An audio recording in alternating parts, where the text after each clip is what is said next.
Okay, so when I first arrived in China, I wasn't prepared for how fast everything felt, or how many people were everywhere, all at once. Those are the first things I noticed. But what I didn't realize at the time was those weren't even the biggest surprises. So the first thing I noticed was just how fast everything felt. Not just busy cities, overall rhythm of daily life. Food shows up quickly, transportation moves efficiently, and even just walking through public spaces feels like constant forward motion. Even people just walking around, but they're not commuting or in a rush, still move pretty quickly compared to what I was used to. It actually felt faster than even big cities in the United States, like New York City. At times, it felt a little exhausting, but it was manageable once I got used to it. And after a while, I started wondering what was actually driving this speed. So part of what I started realizing is that it's not just about infrastructure or efficiency. It's also the sheer number of people in the same spaces at the same time.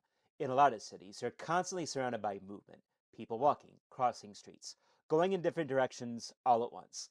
It doesn't feel chaotic, but it does feel like everything is happening at a higher volume. And that changes how fast everything feels, even when nothing is technically rushed. But what I didn't expect is how that same environment also shapes something else: communication. But what surprised me even more than the speed was how communication worked in everyday situations. Not everything is said directly in the way I was used to. A lot of meaning depends on context, tone, and the situation around what's being said. In Chinese, that kind of indirectness is often built into the way things are expressed, which also made language harder for me to fully get used to at first. So things are still clear, but the meaning isn't always carried in literal words alone. And once I started noticing that, it began to change how I understood a lot of early interactions. And there were a few small moments early on where I realized this in practice. Nothing dramatic, just everyday interactions where I thought I understood what was being said, but I actually missed part of the meaning. Even after living there for a couple of years, I still had situations where I struggled with basic things like giving directions or navigating conversations, and I often rely on native speakers to step in. At first, I took things very literally, but over time, consistent exposure started to change that. I began to function more independently in those situations, and that shift changed how I approached almost every interaction after that. And that kind of adjustment didn't just affect how I communicated, it also carried over into how I had to set up basic daily systems. Getting plugged into the apps and basic services I needed was actually difficult at first because almost everything I was using was in Chinese. In the beginning, I needed help from someone at the school I worked at just to get through basic setup and figure out how things worked. At the time, there was very little English available in the apps or services I was using every day, but at the same time, that constant exposure also forced me to improve. Even just reading through things on a daily basis slowly started to build familiarity, and over time, what felt confusing at first just became part of everyday routine. So when I think back on it, the speed wasn't just something I noticed, it was something I started to feel in daily routines. It wasn't just that things move quickly in isolated moments, it was the way one thing flowed into the next without much separation between them. You finish one task, and you're already moving into the next part of the day, getting somewhere, doing something, moving again. Even simple routines like going out to eat or ordering takeout didn't really feel broken up into separate steps the same way I was used to. And at the same time, it also felt really convenient being able to get things done that quickly. At first, I noticed that constantly. It felt like everything had momentum built into it. I remembered standing out almost every part of the day in the beginning, but after a while, I stopped noticing it as much because it just became part of the normal pace of everyday life there.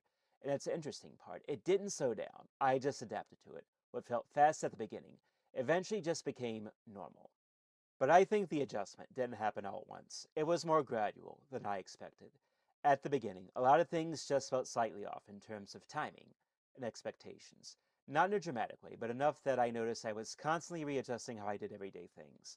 Things like how long something would take, or how quickly I needed to respond to situations, all felt a bit different at first. There were a lot of small moments like that throughout the day where I had to adjust without really thinking about it. But the longer I stayed there, the less I found myself actively thinking about it. It slowly stopped feeling like I was adjusting and started feeling like this was just how things were. And I remember realizing at some point that I wasn't comparing it as much anymore to what I was used to before. It just became the baseline for how daily life felt. So the communication differences I mentioned earlier really showed up most in small everyday situations.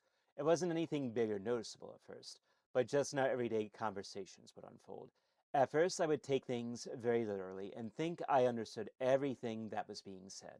But later, I started realizing I was missing part of the meaning. usually not in the words, but in how they were said, or the context around them. Over time, I started paying more attention to tone and timing, instead of just focusing on the literal translation, and that slowly changed how I interpreted everyday interactions without me really noticing it happening in real time. What felt confusing at the beginning eventually just became something I adjusted to automatically. And at some point, I started realizing these things weren't actually separate from each other. The speed of daily life and the way communication works seemed to reinforce each other in small ways. Because everything moved quickly, there was less time to overthink or break down every interaction.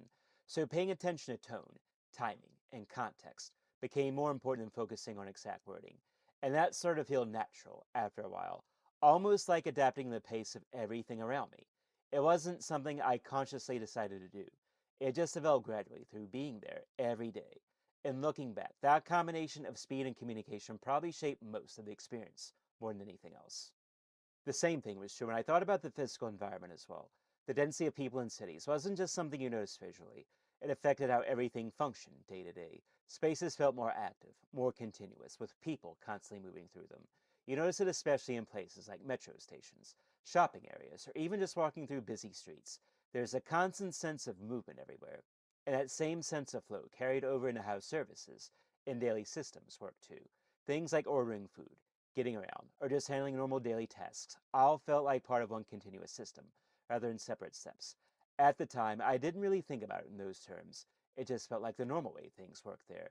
But looking back, it all connects back to the same underlying pattern of speed, density, and adaptation. And once you live in that environment long enough, it doesn't really feel different anymore. It just becomes how things are. So when I think about my experience living in China, none of these things really existed on their own.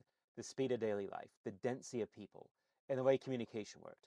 All of it was connected in the way everyday life was structured. It wasn't something I really understood at the time. It was just something I experienced day to day and slowly adapted to. At first, all of it felt unfamiliar, even slightly overwhelming in small ways.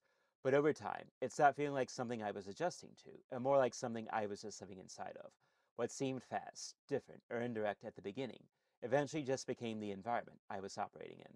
I don't think it changed just how I saw China, it changed how I understand what normal can feel like in a completely different place.